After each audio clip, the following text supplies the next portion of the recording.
जसं तुम्ही सांगितलं, की ह्या क्षेत्रात येण्यासाठी तुमची संगतच कारणीभूत होती. तर आत्ताच आपण बघितलं तुमची संगत तुम्हाला घडवते आणि बिघडवते पण. संगतीबद्दल तुम्ही काय सांगाल? तर संगतीबद्दल माझ्यासारख्यानं सांगितल्यानंतरच लोकांना संगतीचा अर्थ उमजेल असंही काही नाही. तुम्ही रोजच्या जगण्यात बघताय, एखादा पोरगा जर परिसरातल्या एखाद्या चुकीच्या व्यक्तिमत्त्वासोबत सारखा-सारखा दिसला, तर त्याचे आई-वडील सहज त्याला म्हणतात, की "तू काय त्याच्यासोबत जाऊ नकोस. जाऊ नको, राहू नको. तो पोरगा काय चांगलं नाही. चांगला नाही." अगदी सहज आणि तितक्या सहजतेनेच आपण या गोष्टी घेतल्या पाहिजे. परंतु तुमचा प्रश्न कोणत्या दृष्टीनं महत्त्वाचा आहे, की संगत तुमच्या आयुष्याला कोणत्या दिशेला घेऊन जाईल, हे फार महत्त्वाचं आहे. म्हणजे संगत फार प्रभावी ठरते आपल्या आयुष्यामध्ये. नारद भक्ती सूत्रातलं एक वचन आहे, की "दुःसंग सर्वथैव त्याज्यः."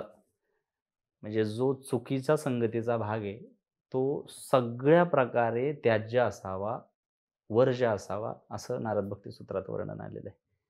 इतकं लांबचं सांगण्यापेक्षा आपले जगद्गुरू तुकोबराय म्हणतात, "ढेकणाच्या संगे हिरा तो भंगला."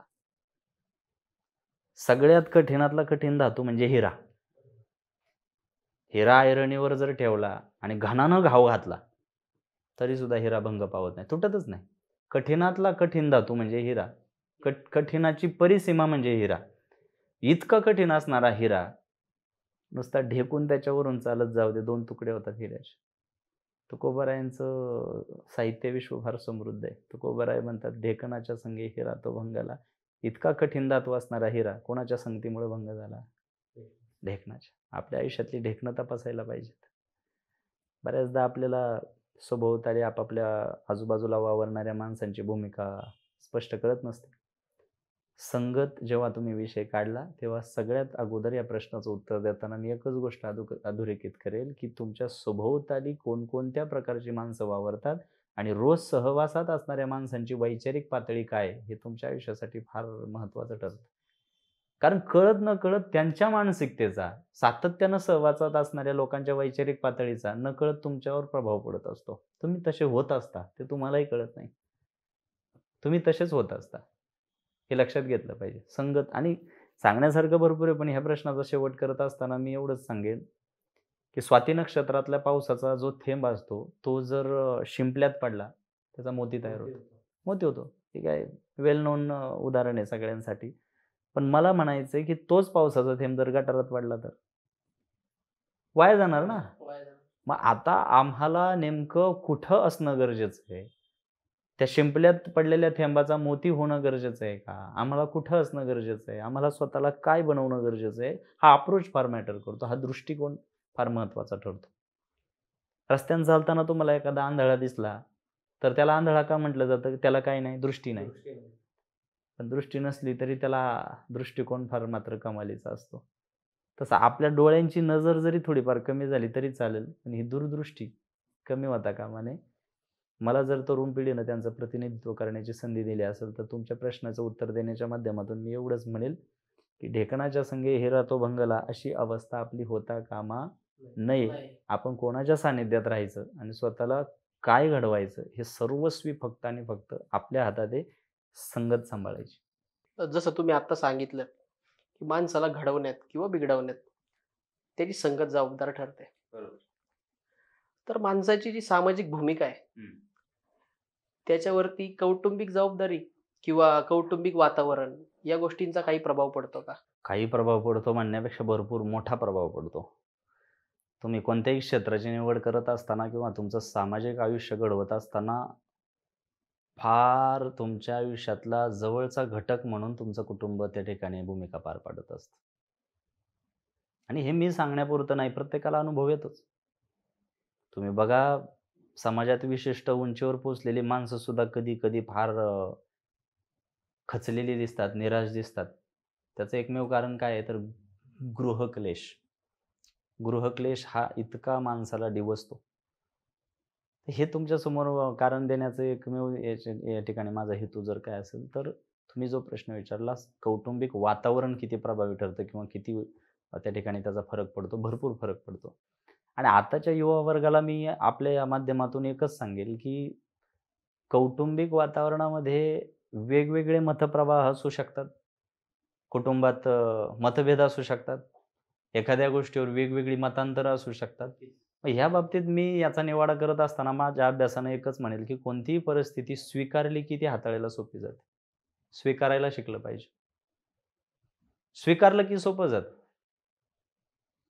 कौटुंबिक वातावरण प्रत्येकाच्या घरात वेगवेगळं असतं. परंतु तुम्ही सामाजिक क्षेत्रात काय म्हणून जगताय, त्याच्यात कौटुंबिक वातावरणाचा फार मोठा फरक पडतो, प्रभाव पडतो असं मला वाटतं. आणि याच्यामध्ये कौटुंबिक वातावरणामध्ये मतमतांतरं जरी वेगळी असली, मतप्रवाह जरी वेगवेगळे असले, तरी मी म्हणतो अगोदर आपण स्वतःला डेव्हलप केलं पाहिजे. स्वतःला आधीच त्या ठिकाणी ती परिस्थिती स्वीकारायला तयार केलं पाहिजे. कसं तयार केलं पाहिजे? हे जग एक प्रकारचा बाजार आहे. मग घराबाहेर पडल्यानंतर जगाला सामोरं जाताना तुम्ही बुद्धीच्या जोरावर सामोरं जा. पण घरी येताना बुद्धीच्या जोरावर नका येऊ. घरी येत असताना एक संवेदनशील हृदय घेऊन तुम्ही घरात पाऊल ठेवलं पाहिजे. कारण इथे बाजार नाही, इथे कुटुंब तुमची वाट पाहते. तर मला असं वाटतं, की जगाच्या बाजारात वावरत असताना बुद्धिपटलावर करणारी गणितं आणि कुटुंबात प्रवेश करत असताना भावनिक पातळीवर दिसून येणारी संवेदनशीलता, हे 2 भाग आम्ही ह्याची गल्लत कधी करता कामा नये. बऱ्याचदा सामाजिक क्षेत्रात काम करत असताना, व्यावसायिक क्षेत्रात काम करत असताना आपण ज्या क्षेत्राचं प्रतिनिधित्व करतोय, त्या क्षेत्रातली ती पायतानं घालून आपण कुटुंबात जातो आणि तिथे खऱ्या अर्थानं गल्लत होते. तर आपण घरात जात असताना पत्नीचा नवरा म्हणून गेलं पाहिजे, बहिणीचा भाऊ म्हणून गेलं पाहिजे, आईचा मुलगा म्हणून गेलं पाहिजे आणि त्या कुटुंबाचा एक सदस्य म्हणून गेलं पाहिजे. बाकी बाजारातली गणितं बाजारात ठेवायची. शेवटी स्वीकारलं की सोपं जातं. आपण पाहिलं घरातलं वातावरण कसंही असलं तरी थोडंसं जरी मनाविरुद्ध झालं तर लगेच माणसांना नैराश्य येतं. त्या नैराश्यापासून लांब जाणं किंवा त्याच्यापासून बाहेर येणं त्यासाठी काय करावं? नाही, नैराश्याबद्दल तुम्ही जो प्रश्न विचारलाय, आत्ताच्या आपल्या जनरेशनच्या किंवा आता युवा पिढीच्या संबंधानं हा अतिशय महत्त्वाचा प्रश्न आहे. जर तुम्ही म्हणताय, की मनाविरुद्ध घटना घडल्यावर नैराश्य येत असेल, खरोखर जर असं होत असेल, तर ते आत्ता आपल्या युवा पिढीच्या दृष्टीनं फार चिंताजनक ती गोष्ट आहे. ती अशी म्हणजे, की आत्ता युवा पिढीकडं धैर्यबळ फार कमी पडतंय. मी कायम हा माझ्या बोलण्यामध्ये मुद्दा अधोरेखित करत असतो. आपल्या तुलनेमध्ये जुनी पिढी जर आपण बघितली, आपल्या आधीची पिढी, धैर्यबळ कमालीच होतं त्या पिढीकडे. त्या तुलनेमध्ये आता आपल्या पिढीकडे जर बघितलं, मार्क कमी पडले, आत्महत्या. मित्रानं विश्वासघात केला, आत्महत्या. पोरगी सोडून गेली, आत्महत्या. कधी-कधी वाटतं सीझनच आलाय आत्महत्या. छोट्या छोट्या कारणांवरून बारीक-सारीक गोष्टीवर. आणि इथं सगळ्यात महत्त्वाचं काय, तर तुमच्या जीवनामध्ये धैर्यबळ कमी पडतंय. आणि ह्याची 2 कारणं माझ्या अभ्यासानं मी आज तुमच्यासमोर मांडतो. पहिलं कारण, बारीक-सारीक गोष्टींचा निष्कर्ष लावून पटकन नकारात्मक होण्याचा जो आपला स्वभाव आहे, तो पहिला मोडीत काढला पाहिजे. नकारात्मक होण्याचा जो स्वभाव आहे, लवकरात लवकर नकारात्मक होण्याचा स्वभाव, हा पहिला दुरुस्त केला पाहिजे. हे पहिलं कारण. आणि दुसरं कारण, स्वतःबद्दल निरर्थक सहानुभूती आपल्या पिढीला वाटायला लागली. निरर्थक सहानुभूती. तुम्ही बघा आता सोशल मीडियाचं जग आहे. जरा कुटुंबातलं कुणी काही बोललं, की ते सॅड स्टेटस ठेवायचा प्रकार वाढलाय. कधी-कधी मी अक्षरशः माझ्या मित्रांना शिव्या घालत असतो फोन करून. "काय आभाळ कोसळला का तुझ्यावर? तोंड लटकून बसायला, तोंड पाडून बसायला." देवानं अमर्याद अशी बुद्धी दिली आहे, मनगटात जोर दिलाय. कधीही आपण आयुष्य आपलं चमकू शकतो. कधीही आयुष्याला नाविन्यपूर्ण झळाळी देऊ शकतो. हे सगळं इतकं सकारात्मक विश्व आपल्यासमोर असताना सुद्धा बारीक-सारीक गोष्टीत पटकन नकारात्मक होण्याचा हा स्वभाव पहिला दुरुस्त केला पाहिजे. आणि मुळात हे डिप्रेशन आणि नैराश्य हे अशा काही गोष्टी नाहीच आहेत. हा केवळ एक शाब्दिक शृंगार आपण दिलेला आहे स्वतःच्या सहानुभूतीसाठी स्वतःला. काय डिप्रेशन? काय नैराश्य? आमच्या तुकोबारायांची बायका पोरं डोळ्यासमोर अन्न करत मेली. डिप्रेशन नावाचा प्रकार त्यांना माहीत नाही. आयुष्यभराची कमाई असलेली अभंगांची गाथा इंद्रायणीत बुडवायला सांगितली प्रस्थापितांनी. बुडवली. नैराश्य आलं नाही. आज ज्या माऊली ज्ञानोबरायांच्या समाधीवर दयादुधांचे अभिषेक होताना आम्ही पाहतोय, त्या माऊली ज्ञानोबरायांच्या धाकट्या बहीण असलेल्या मुक्ताईंना खापरं आणायला गेल्यानंतर खापराऐवजी फटके खावे लागले, धपाटे खावे लागले, पाटणीत मार खावा लागला. तेव्हा नैराश्य आलं नाही त्यांना. कोवळ्या वयामध्ये आईवडिलांनी घर सोडून देहांत प्रायश्चित्त घेतलं. आईवडिलांचं छत्र हरपलं. नैराश्य आलं नाही त्यांना. तेव्हा कुठे हा शब्द होता नैराश्य? हे डिप्रेशन नावाचा प्रकार कुठे गेला होता तेव्हा? आणि काही उदाहरणं देता येतील. आणि जर त्यावेळेस नैराश्य नावाचा प्रकार आम्हाला दिसला नाही, आज भारतभूमीला जेवढी थोर महापुरुष लाभली, त्या थोर महापुरुषांच्या जीवनचरित्राकडे जर कधी बघितलं, मनोरंजन म्हणून न वाचता तर अभ्यासासाठी जर कधी वाचलं, तर त्यांच्या जीवनामध्ये नैराश्य नावाचा शब्दही आम्हाला कधी वाचायला मिळत नाही. दाखवा शोधून. डिप्रेशन नावाचा प्रकारही इतिहासात कुठे नाही. मोठ्यातल्या मोठ्या विद्वत, प्रचूर आणि तत्ववेत्यांना माझा प्रश्न आहे, की पूर्वीच्या सगळ्या इतिहासामध्ये कुठेही तुम्ही नैराश्य हा शब्दही शोधून दाखवा. काही तसा काही प्रकारच आढळत नाही. मुळात त्यांनी कधी स्वतःला हारणं मान्यच केलं नव्हतं. छत्रपती शिवरायांसारखा योद्धा आज भारतभूमीला लाभला. छत्रपती शिवराय आज आमचे आदर्श असायला हवे आणि आहेतच. आहेतच, त्याच्या बाबतीत काही दुमत नाही. पण छत्रपती शिवरायांच्या जीवनचरित्राकडे जर अभ्यासानं बघितलं, कुठे नैराश्य शब्द दिसतो. जेव्हा 23 किल्ले परत करण्याची वेळ आली होती, तह केला होता, 23 किल्ले परत देण्याची वेळ आली होती, तेव्हा सगळं काही संपलं असं इतरांना वाटलं होतं, छत्रपती शिवाजीराजांना सोडून. सगळं काही संपलं असं सगळ्यांना वाटलं, की आता सर्व काही संपलंय, फक्त शिवाजीराजांना सोडून. नैराश्य नावाचा प्रकार त्यांच्याही जीवनात नव्हता. त्यांनाही माहिती होतं की अमर्याद अशी बुद्धी मिळाली आहे, मनगटात जोर आहे, आपण आपल्या बुद्धिचातुर्यानं जग जिंकू शकतो. कुठून आला नैराश्य शब्द? तर पुन्हा मी तुमच्या उत्तर देत असताना सुरुवातीला जो मुद्दा मी मांडला, त्याच्यावर पुन्हा मी बोट ठेवेल, की स्वतःबद्दल निरर्थक जी सहानुभूती वाटते ती मोडून काढली पाहिजे. आभाळ कोसळलं काही लोकांच्या आयुष्यावर, तरी त्यांनी कधी आत्महत्येचा आणि नैराश्याचा विषय काढला नाही. पुन्हा नव्यानं सुरुवात केली. तर किरकोळ बारीक सारीक गोष्टींची कारणं देऊन वेगवेगळ्या मतप्रवाहांना आणि मतमतांतरांना, कोणाच्या निंदेला, अपमानाला पुढे करून जर कोणी स्वतःबद्दल निरर्थक सहानुभूती व्यक्त करत असेल, पटकन नकारात्मक होत असेल आणि त्याला डिप्रेशन आणि नैराश्यासारखे शब्द त्या ठिकाणी देत असेल, तर माणूस म्हणून तो माझ्या नजरेमध्ये शून्य आहे. माणूस म्हणून जगण्याचा त्याला अधिकारच.